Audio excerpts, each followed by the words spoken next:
Muito bem, olá você que está me assistindo, seja muito bem-vindo a mais um dos nossos vídeos. Vamos dar então início à quarta e última parte da nossa aula de número 11 do curso de aritmética do Profimate, né?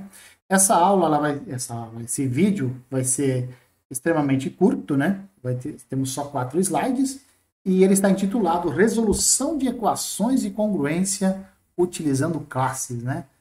Aí você olha, você fala assim, putz, mas se o cara vai resolver equações de congruência utilizando classes e vai fazer isso em 4 slides, né? Porque a coisa deve ser muito simples e eu ainda não vi.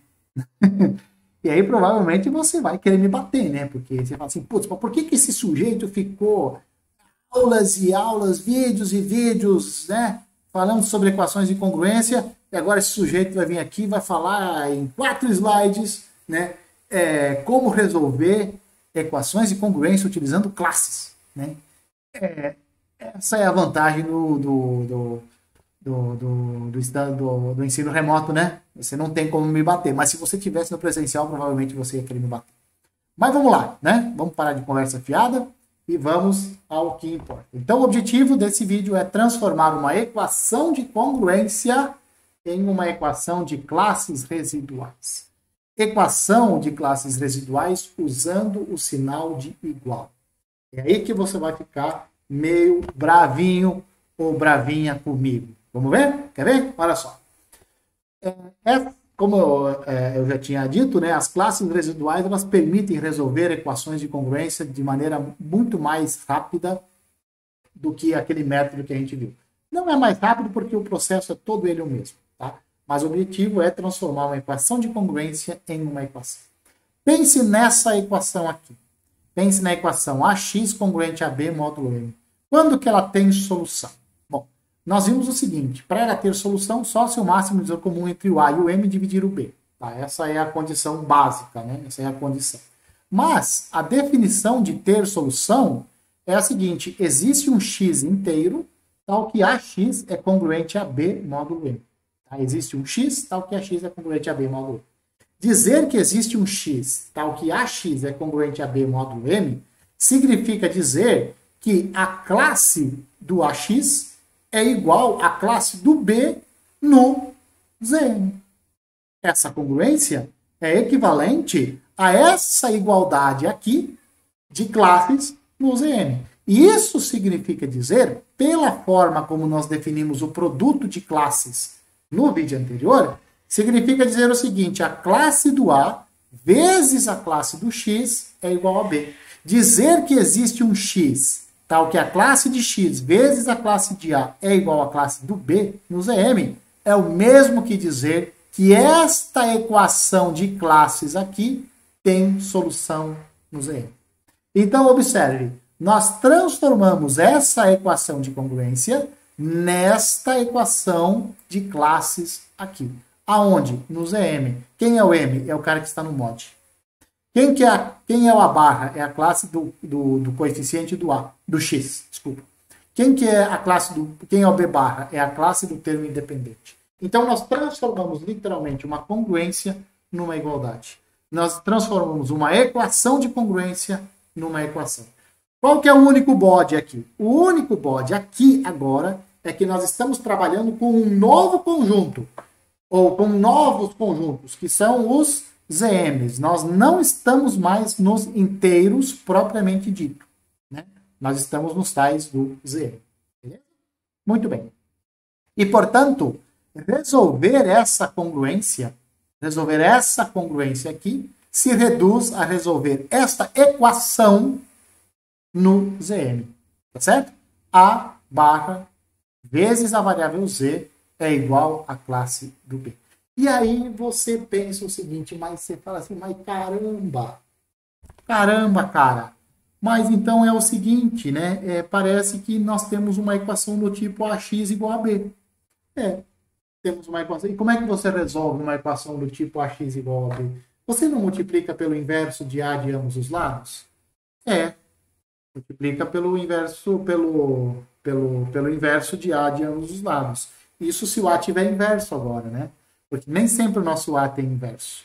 Se o nosso A tiver inverso, ou seja, se a classe de C for a classe inversa de A, então eu posso operar aqui de ambos os lados pela classe de C, e eu vou obter o seguinte: Z é a classe de B vezes a classe de C, que é igual à classe do BC. Tá certo? E, portanto, o nosso X que nós estamos procurando, ele vai ser BC mais MC, mais M vezes T, com T inteiro. Então, pronto. Resolvida a equação de congruência, resolvida a equação de classe, você automaticamente resolve a equação de congruência original. Isto mostra a grande importância em determinar as classes inversas sempre que elas existirem. Beleza? Vamos lá. Vamos resolver esta equação de congruência aqui, ó. 4x congruente a 3 módulo 5. Para a nossa alegria, o 4 e o 5 são primos entre si, e, portanto, a equação tem solução, porque o MDC de 4 e 5 divide o 3, né? Então a equação tem solução. Vamos reduzir ela a resolver aonde? No Z5, essa equação aqui, ó, 4 barra vezes Z é igual a 3 barra. O que nós temos que fazer? Nós temos que encontrar o inverso de 4 barra no Z5. Como que se faz isso? Utilizando o teorema de Bizu. 1 é igual a 4 vezes menos 1, mais 5 vezes 1. A classe do menos 1 é o inverso do menos 4. Você fala assim, mas a classe do menos 1, ela está disfarçada no Z5. Ela é igual à classe de quem? Ela é igual à classe do 4. Tá certo? Então, menos 1 barra é igual a 4 barra, a classe do menos 1 é igual à classe do 4. E, portanto, o nosso Z, esse é o C barra, né? Esse é o C barra. E, portanto, o Z é a classe do 4 vezes a classe do 3, que é igual à classe do 12, que no Z5 é a classe do 2. Portanto, esta equação aqui, ó, esta equação de classes, tem essa solução aqui, ó. Z é igual a 2 barra. Repetindo, né? Repetindo. Aqui está o B barra, né? Ó, encontramos o inverso do 4, né? O inverso do 4 barra é o próprio 4 barra no Z5. Tá? Então, eu multiplico aqui, ó, de ambos os lados, eu multiplico por 4 barra. Então, eu vou ter que Z é o inverso de 4, que é o próprio 4, vezes 3. 4 barra vezes 3 barra, 12 barra. No Z5, 12 barra é 2. Então, pronto. O Z, a solução dessa equação de congruência aqui é 2 barra. Tá certo? Se o Z é 2 barra, é porque o X é 2 mais 5T, com T pertencente aos inteiros. Tudo bem? Então, assim, nós podemos utilizar equações de congruência para resolver... podemos utilizar equações de classes para resolver equações de congruência. Tá certo? Ficou muito mais simples. O fato é, determinar o inverso de uma classe passa pelo teorema de Bizu, passa por aquele R. E aquele R sempre é a solução dos nossos problemas. Tá? Então, você tem que achar um jeito eficiente de determinar essas constantes que a gente chama de constantes de Bizu. Eu faço muitas promessas e eu compro poucas, mas tem uma fórmula recursiva de você determinar e de você encontrar as constantes de Bizu. Tá? Tem uma situação que é muito mais... Esse teorema de Bizu ele vale em situações muito mais gerais. Ele vale em conjuntos que a gente chama de domínios euclidianos. É basicamente lugares onde existe um algoritmo da divisão. Como, por exemplo, para polinômios com coeficientes reais. Existe um algoritmo da divisão para polinômios com coeficientes reais.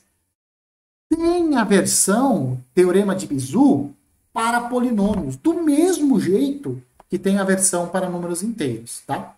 Eu vou colocar aqui em cima um cardzinho em que eu faço, em que eu mostro como que você encontra as constantes de Bizu para domínios euclidianos. Então, se você quiser, é claro, se você quiser, você vai naquele vídeo, nesse cardzinho que está aqui em cima, e todas as vezes que eu falar domínio euclidiano, você vai ler inteiros. Você vai ouvir inteiros. Quando eu falar domínios euclidianos, ouça inteiros, números inteiros. Beleza? Tudo funciona do mesmo jeito. Beleza? Vou deixar o cardzinho aqui em cima. Se você tiver interesse, você pode olhar. Tem uma maneira algorítmica e recursiva de você determinar as constantes de Bezout. É sempre igual em todos os lugares. O que muda são os elementos. Beleza? Ficamos por aqui então. Um abraço a todos e eu espero que vocês me vejam nos próximos vídeos.